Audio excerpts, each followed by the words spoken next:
All right, so the tires are gone. Finally sold them. It only took a day to sell after posting. So I got the frame back from the powder coat shop. This is copper frost. That's what it looks like when the sun shines on it, whenever you got a bright light shining on it. So I think it's gonna look good with the tan and brown, kind of like a King Ranch look, like a two-tone. I got the engine cleaned up as good as I possibly can. Now I just got to go through these. This is what the powder coat shop, all the bolts that I forgot to take apart, they took apart for me. So I got to put the steering bearing back in. I got to put the little rubber pieces that the motor sits on, the little rubber pieces that the seat sits on. I also got a lot of stuff back from powder coat. Like this is the other half of the rack. These are the brake calipers, which are also copper frost. Brake caliper bracket. Handlebars, I went with copper frost. The only thing that I probably should have did different to break it up a little bit was the steering. I also did the steering shaft or steering stem, whatever you want to call it. I also did copper frost on this. Everything else, like the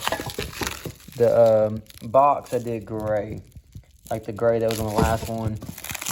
My adapters are gray. My knuckles are also gray. My knuckles and my hubs, like here's my hub, is also that gray color.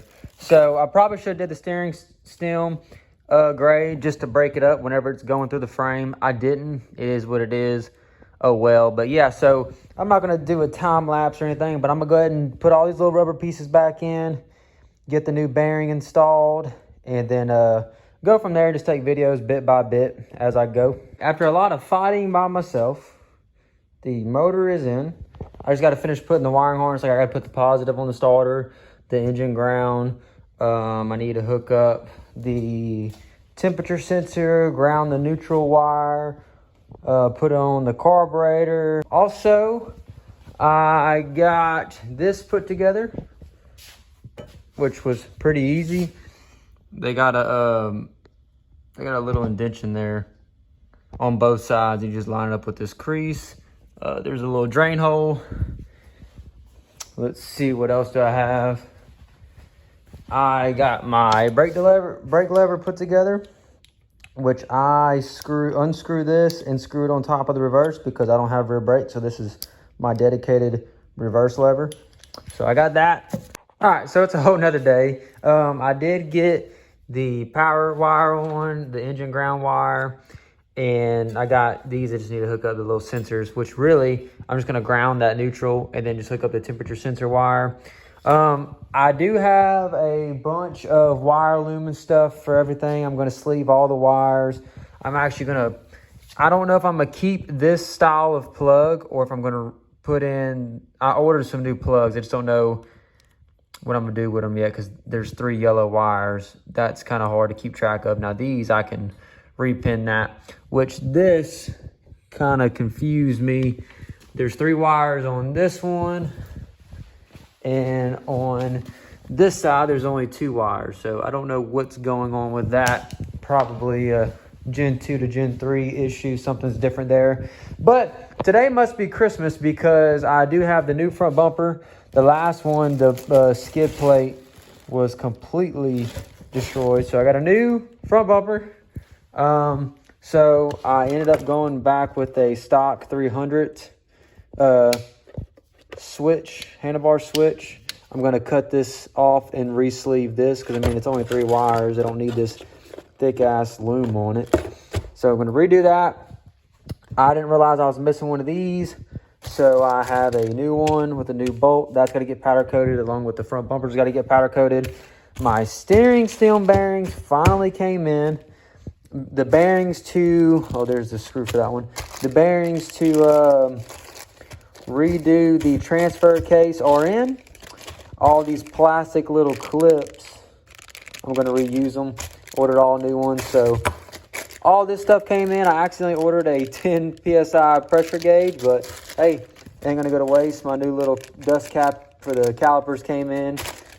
So hell yeah. I did get a starter gasket. I don't know if I'm going to end up using it.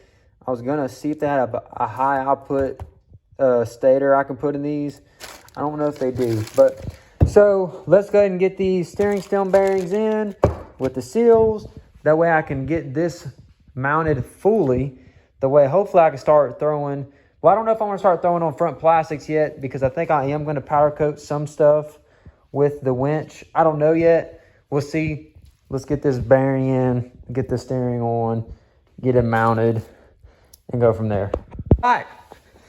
Got the steering stem bearing in. I use 1 1/4 inch. It fit perfectly to pound that bearing in.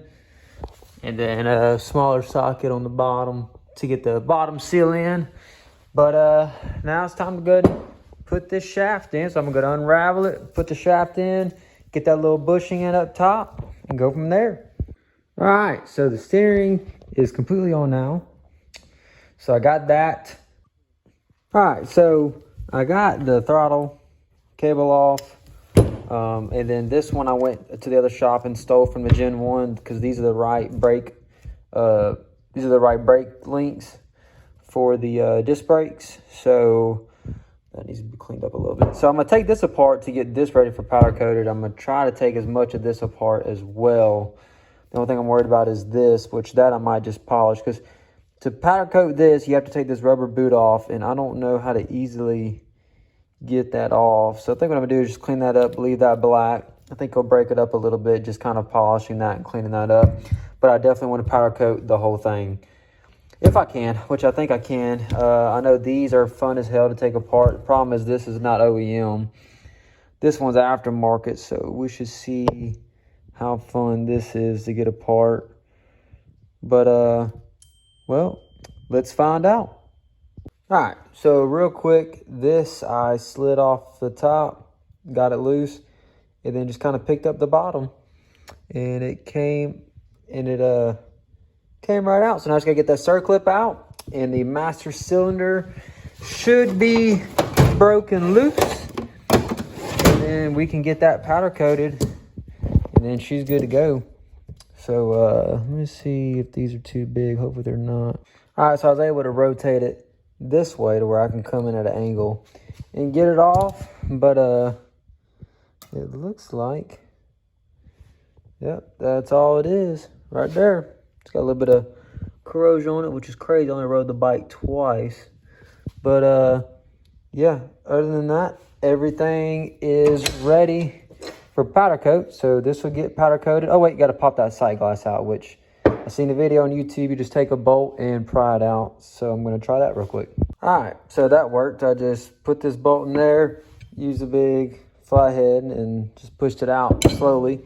It caved that in, and then in the process broke it.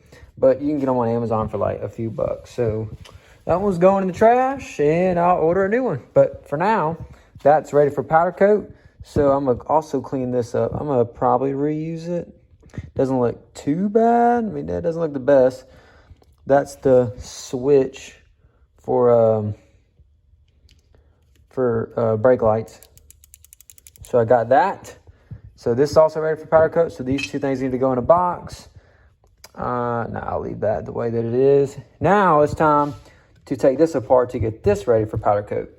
All right, so that was very easy.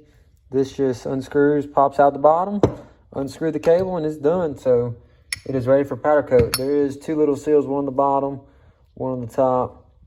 So, and there was a gasket. I'll order a new gasket, but that is it. That's going to get powder coated too.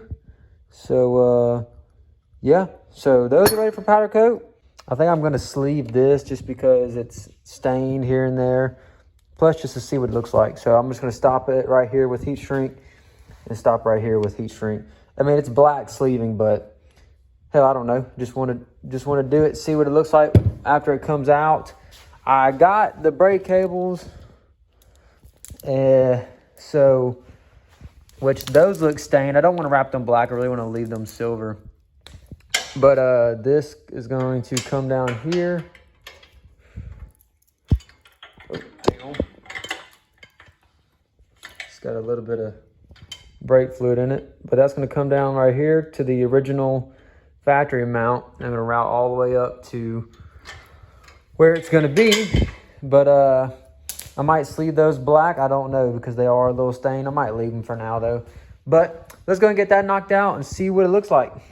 All right, so I went ahead and did a little test piece. Came out pretty good. So I sleeved the throttle cable and the reverse cable. The only one I messed up on was this one right here. Probably need to shrink that a little bit more just to get it to bite. It's got a little extra slack. But you won't see that because that would be on the carburetor. You'll see this though, which I put heat shrink above as far as I could. Let's see if I can get some light on that. As far as I could. You can tell where the sleeving is. But man, from a distance, nice black braided cables. This will be running through the frame. Cheap as shit. Got like 2 whole rolls for 10 bucks. Oh yeah, I like that. So I'm gonna mess with that. But I think that's where I'm gonna wrap this video up for today because I got a lot of other little stuff to tinker with. So I'll go ahead and start tinkering with that and recording that. But I think that is going to be it for today. I'm gonna take apart the transfer case next. But yeah, as far as today, that's it. I was just glad to get the steering bearing in. I was glad to get the motor on. Now I got to go through all these cables and sleeve these. And I got to do that. That way I can go ahead and put the carb in the air box on. So, yep. But before I also do that, I got to change out some of the wiring harness. But, yep. So, that's it for today, guys. Stay tuned for the next one.